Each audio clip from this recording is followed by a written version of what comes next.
अखंड ज्योति की प्रथम अंक की कथा गाथा।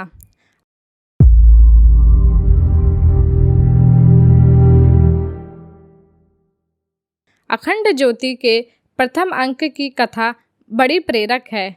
आज तो इन क्षणों में अपने परिजन इसके 749वें अंक को अपने हाथ में थामे हुए हैं। उन्हें शायद आज से 62 वर्ष और कुछ महीने पूर्व प्रकाशित हुए इस अंक की ठीक से कल्पना भी नहीं हो पा रही होगी। अपने पाठक परिजनों में से कई तो ऐसे होंगे जो तब जन्मे भी ना होंगे, पर इन पंक्तियों को पढ़ रहे सभी जनों के मन में जिज्ञासा के भाव एक समान होंगे। उनकी चाहत एक जैसी होगी अखंड ज्योति के इस पहले अंक की कथा को जानने की। सभी के हृदयों में अंकुरित हो रहा यह प्रश्न पादप एक सा होगा कि जनवरी 1940 में प्रकाशित हुआ अखंड ज्योति का यह पहला अंक कैसा था। जनवरी सन 1940 से भी काफ़ी पहले अखंड ज्योति परम पूज्य गुरुदेव के हृदय में एक दिव्य संदेश की भांति अवतरित हुई। अपनी साधना में समाधिस्थ गुरुदेव को हिमालयों के ऋषियों का यह संदेश मिला। आध्यात्मिक जगत में भारत माता की बेड़ियां टूट चुकी हैं। राष्ट्र की स्वतंत्रता की घोषणा की जा चुकी है। कुछ ही वर्षों में यह सत्य प्रत्यक्ष जगत में प्रकट हो जाएगा। इसलिए अब तुम्हें नए दायित्व संभालने हैं। राजनैतिक क्रांति को सही अर्थ तब तक ना मिलेगा जब तक इसमें सामाजिक क्रांति, नैतिक क्रांति एवं बौद्धिक क्रांति के स्वर ना मुखर होंगे। इन नई क्रांतियों के स्वर को मुखर बनाने के लिए एक ऐसी पत्रिका की आवश्यकता है जिसकी मूल भावना आध्यात्मिक हो, जो देशवासियों और विश्व मानवता की आत्मा को जागृत कर सके, अपने प्रकाश की प्रदीप्ति से उनकी आत्म ज्योति को जगा सके। परम पूज्य गुरुदेव को साधना काल में जो संदेश मिला, जो संकेत प्रकट हुए, उन्हीं के आधार पर अखंड ज्योति के प्रकाशन की योजना बनी। यह दैवी संकल्प का दिव्य प्राकट्य था। उन दिनों ना तो मिशन था और ना साधन। सहयोगियों एवं समर्पित कार्यकर्ताओं की आज की सी लंबी कतारें ना थी। प्रत्यक्ष में कुछ भी ना होते हुए अप्रत्यक्ष में हिमालयवासी ऋषियों का आशीष और आश्वासन था। गुरुदेव की मार्गदर्शक सत्ता का वरदहस्त था। अपने हृदय में अलौकिक ऊर्जा को संजोए गुरुदेव ने ठीक समय पर अखंड ज्योति के पहले अंक को प्रकाशित कर ही दिया।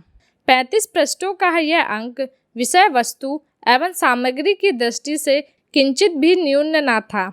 इसके छापने की व्यवस्था आगरा शहर के जौहरी बाजार की दौलत मार्केट के new fine art printing cottage में बनी।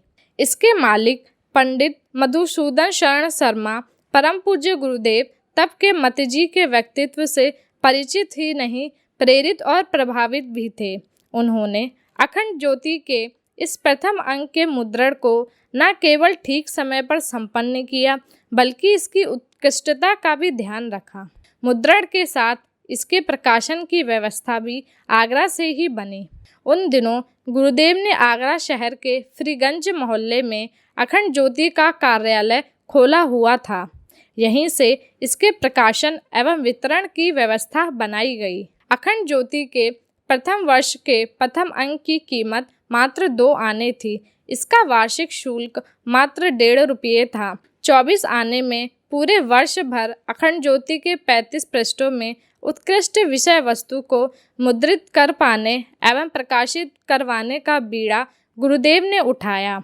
उनका उद्देश्य था कि कम से कम खर्च में पठनीय और उत्कृष्ट सामग्री जन सामान्य तक पहुँचे। वह अखंड ज्योति को केवल विचारशील वर्ग की पत्रिका बनाने में विश्वास नहीं रखते थे। उनका उद्देश्य जन सामान्य को विचारशीलों के समुदाय के रूप में विकसित करना था। इसके सरंजाम उन्होंने इसके प्रथम अंक से जुटाए थे।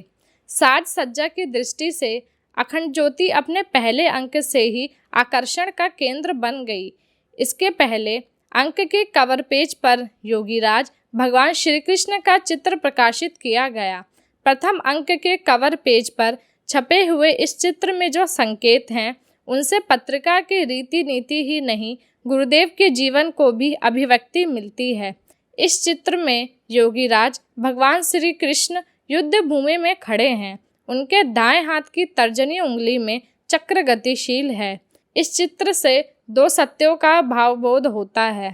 पहला, महायोगी अब साधना के एकांत से समाज के महासमर में आ खड़े हुए हैं। दूसरा, यहाँ केवल उनकी उपस्थिति ही नहीं है, अब उन्होंने कालचक्र की गति को अपने हाथों से नियंत्रित करने का संकल्प कर लिया है।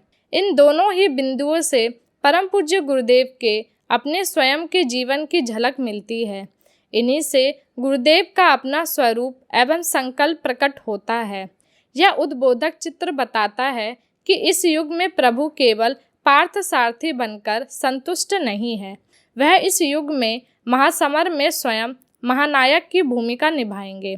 कालचक्र की गति को अपने हाथों से, अपनी आत्मा से स्फुरित होने वाले आध्यात्मिक तेज से नियंत्रित करेंगे।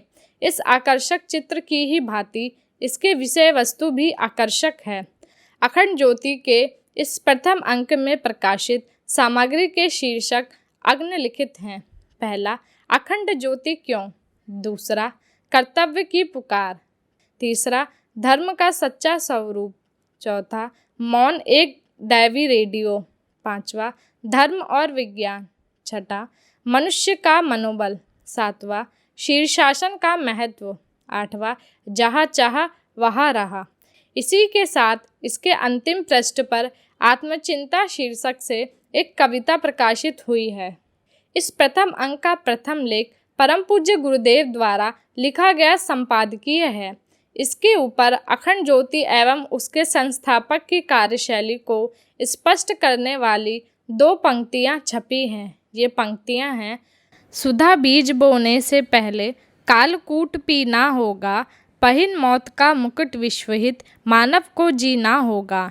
इन पंक्तियों में गुरुदेव का स्वयं अपना जीवन ध्वनित होता है। सचमुच ही वह इसी तरह से जन्मे और जिए। शिवत्व ही उनके जीवन का परिचय और पर्याय रहे। सृष्टि में अमृत बीजों की फसल को बोने के लिए वह सारे जीवन हलाहल विष पीते रहे। अपने जीवन सत्य की इस काव्यमय अभिव्यक्ति के साथ उन्होंने अखंड ज्योति के आध्यात्मिक सत्य को स्पष्ट करते हुए इस प्रथम अंक में लिखा, आज तक जितने भी मानवता के महान आचार्य हुए हैं, उन्होंने एक स्वर से चिल्ला चिल्ला कर कहा है, असली आनंद, सुख, संतोष और शांति मनुष्यता की उपासना में है। इस समय जितनी गुत्थियाँ दुनिया के सामने हैं, उनकी जड़ में एक ही कारण है, मनुष्यता का अभाव। राजनैतिक, सामाजिक, धार्मिक, सांप्रदायिक, आर्थिक, शारीरिक, कौटुंबिक, मानसिक जितनी भी उलझनें हैं, उनका पूरी तरह से तब तक निराकरण नहीं हो सकता जब तक हमारे आचरण पवित्र ना हो, जब तक हम सच्चे नागरिक ना बने। सच्चा योगी बनाने का एक ही मार्ग है, वह है सदाचार। सदाचार और अध्यात्म विद्या को एक ही चीज के दो पहलू कहना चाहिए। अखंड ज्योति इस अध्यात्म विद्या की चर्चा करने के लिए अवतीर्ण हुई है। अखंड ज्योति के प्रथम अंक के संपादकीय के अंश गुरुदेव की लेखनी से निसृत सत्य किस तरह अखंड ज्योति एवं उसके पाठकों का जीवन सत्य बना हुआ है, इससे हम सभी परिचित हैं। इसके अलौकिक प्रकाश में हमारे देव परिवार के सभी सदस्य इसी तरह अपने जीवन सत्य और जीवन लक्ष्य की ओर बढ़ते रहेंगे, ऐसा विश्वास है। इसके प्रथम अंक से जो जीवन बोध की निझरणी प्रभावित हुई, वह सदा सदा यूं ही प्रवाहित होती रहेगी, बिना तनिक सा भी विराम लिए, अविराम और अखंड। अखंड ज्योति, मई सन 2002। अगर आपको हमारी ये वीडियो पसंद आई हो तो इसको लाइक करें, कमेंट और शेयर ज़रूर करें और हमारे YouTube चैनल ऋषि चिंतन को सब्सक्राइब भी कर लें।